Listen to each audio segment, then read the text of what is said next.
Hello everyone, this is Andrew Martin reporting from Yateley, England, and welcome to the September 2014 BCM Game of the Month. And what an absolute corker we have for you this month.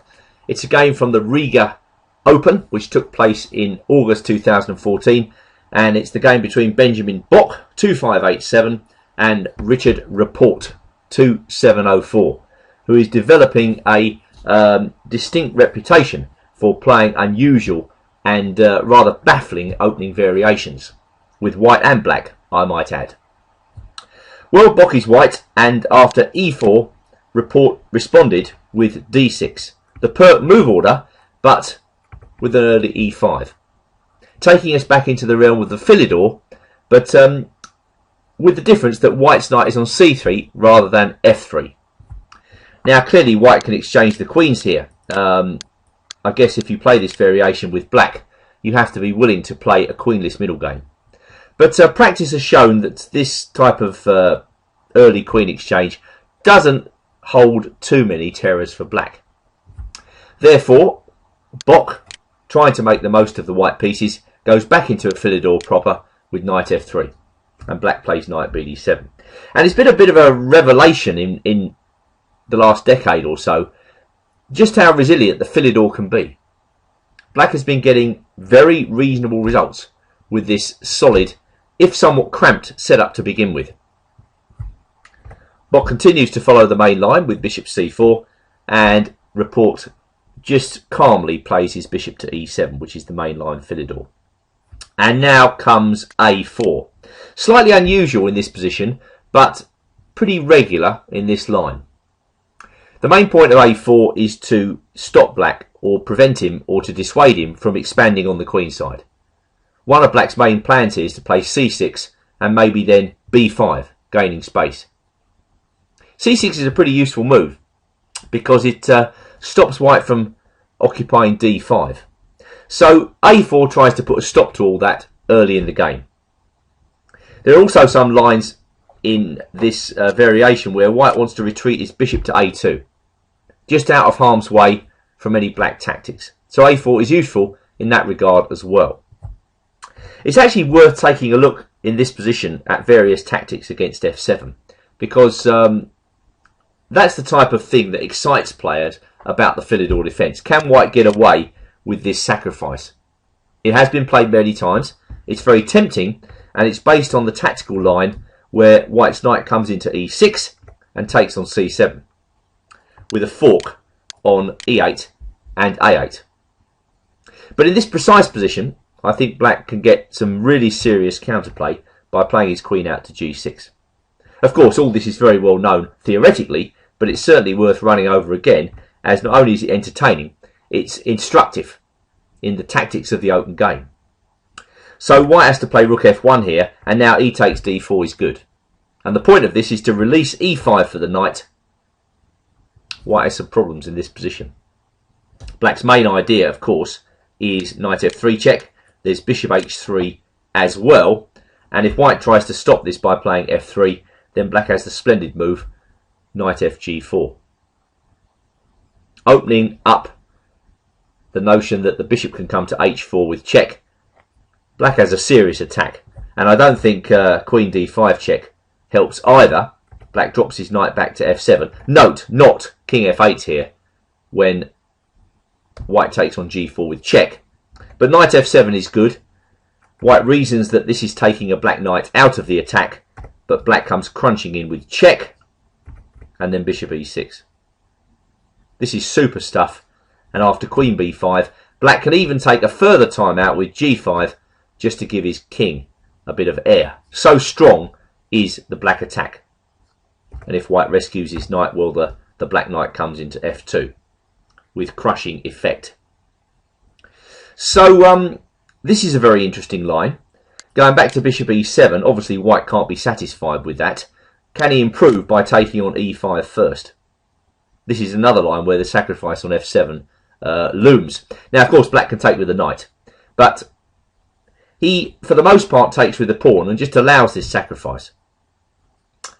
This is a bit better for white than the last variation, in that there's no e takes d4. So after knight takes a8, queen takes g2, rook f1, black's got to find another way of beginning his attack. And he does this by playing knight c5. This is also very dangerous for white, but much less clear than the other line. Black's threatening bishop h3. There's a pawn on e4 which could be taken. And if white tries to stop it by playing f3, then I think knight a6 is a good move. This was the move suggested to me when I analysed this on the computer, just preventing the knight from coming out. And slowly intending to just take the knight off. King f7, bishop h3, rook takes a8. If white tries to exchange queens with the computer, which the computer gives us best, then black is happy to oblige. He brings his bishop out to h3, then he brings his king up to f7. And obviously this position's unclear. White could play rook g5 or something like that. But black will have two pieces for the rook. If we run this one more time, because this is an uncommonly interesting line, I think you'll agree. It's rare that you see a line like this in the opening. It can only happen in the open game. Rook f1, knight c5, f3. Black can also try the splendid move here, knight to g4. Again, intending bishop h4 check. If queen e2 here, bishop h4 check, we then get a splendid repetition after king d2, knight f2. And if knight c7, getting the knight out of jail, we go queen g5 check, and then queen g2, when white's got nothing better than to play queen e2. Repeating. So all this is really interesting, isn't it? And I guess Bock just wanted to avoid all that. He prefers to go back into some sort of main line after a4. And Rapport plays the typical Philidor move here, c6. White castles. And now something slightly unusual. Queen to c7. This is a very old-fashioned move. It goes back to the days of the 19th century even. And a player called George Marco. I believe Marco used to play this variation quite commonly. Of course, the normal move here is just to castle. But queen c7, white plays his bishop back to a2, and now h6. This is Marco's variation. And it can be very dangerous. I've seen black play g5 here. The knight comes to f8. The knight goes to either g6 or e6, and then the knight sinks itself in on f4. After which black can get a dangerous attack. This is a very interesting line. In this variation, black's kind of arguing white's castle too early. So seeing all this coming up, Bock decides to liquidate in the centre and take action himself with knight h4. There are other ways to play for white quite clearly. This is one way. It doesn't seem too dangerous to black. Rapport gets a nice square for his knight on c5. Thinking about maybe taking that pawn on e4. Bock doesn't seem worried. He plants his knight in on f5. He looks good, but it's cost a bit of time to get that knight in on f5, and time in the open game is of extreme importance. Now in the game Vasiseu versus Barbulescu, Romania 1992, white instead played queen e2. And again, black was very comfortable after bishop e6. This is slightly surprising, as you'd think, you know, the knight can come into f5, but knight d4 can boot the knight out at an appropriate moment. And after queen c4 castles knight f5, Barbulescu comfortably played bishop c5. Knight d4's coming up. White played knight e2, black played rook f d8. White went b4, bishop f8, rook a3, maybe another point of a4, all those moves to go, and now b5. And black holds a slight advantage here. His king's solidly fortified. e4 is now on pre. When the queen retreats, the queen's got to find a square. In the game, white took on b5, took on c7, bishop b2, and now knight takes e4 with a very good position. Although later on, this game was drawn. I very much doubt either of the players were aware of this precedent, as after knight f5, Rapport just took the knight off. Thank you very much, and castles. Showing no fear for the two bishops, as black's position is very harmonious. He's got prospects of going after this pawn on f5, and he can easily get his rooks to the middle. And after bishop e3, e4, we're also going to see that black has distinct prospects of getting a big attack here, because e4 puts a wedge in the white camp and prepares to put the black queen on e5, which is a very strong square. Well, black played queen e2, black played queen e5, white went rook a e1, and black went rook a e8, marshalling his forces for the coming kingside attack. Although for the time being, before he can attack, white's got to reinforce e4. Black's got to reinforce e4, excuse me. And now white plays queen c4. Well, I think we can definitively say this move is a mistake. But it looks to me as though Bock isn't really liking his position. What he's probably got to try and do is to get rid of that pawn on e4 and play f3. Although after bishop d6, black's attack is still very strong. If white goes g3, I think it's now time for black to take on f5. And if white goes rook d1 here, then we get some interesting lines. Some tactics can spring out of this position if black takes on f3. Queen takes, off come the queens, and now knight g4. A counter-attack against the black bishop. Again, very common of the open game, all these sharp tactics. If white goes bishop d4, I think black can now play b6. And then we get some more tactics after the discovered attack on the bishop at d6. Rook e1 check, and now knight e3 check, with the capture on c2 to come, and very unclear play. Well, white should have done this because, let's face it, this is preferable to the game. Queen c4, black now plays bishop d6, g3 very ugly, queen takes f5, and now black is really in business, as he threatens to end the game immediately with queen h3 and then knight g4. So something's gone very wrong for white here.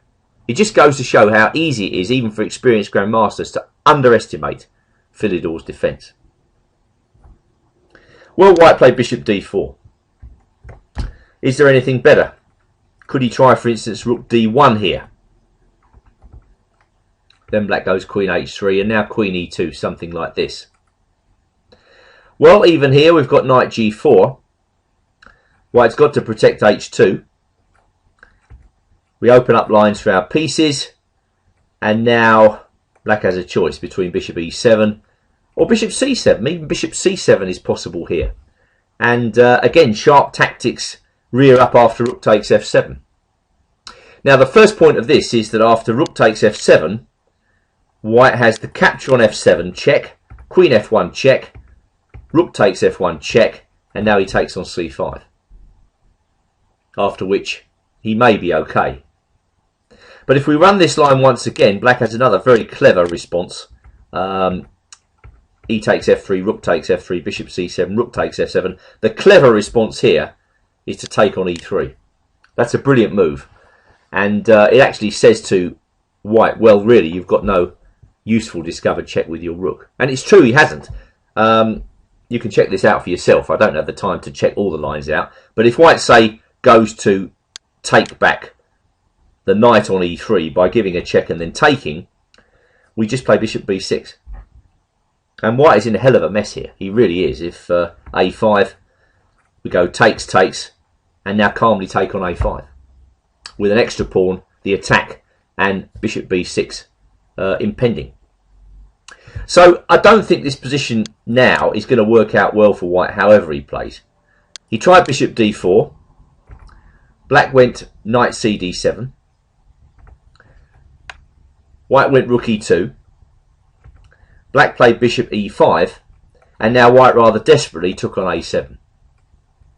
Black cleared the square e5 for a knight. And after bishop c5 check, the scene was set for a blistering finish by black. Rapport played knight f3 check, king g2, rook e5, bishop takes f8, and now the superb move, queen h3. A masterful finish, leading to a forced mate after rook h5 check, king g2, and then rook takes h2. So a marvellous example there of the Philidor in action, and it just goes to show that in the open game, tactics predominate. Well, I hope you enjoyed that splendid game. It's rare to see a miniature like that between two such strong grandmasters.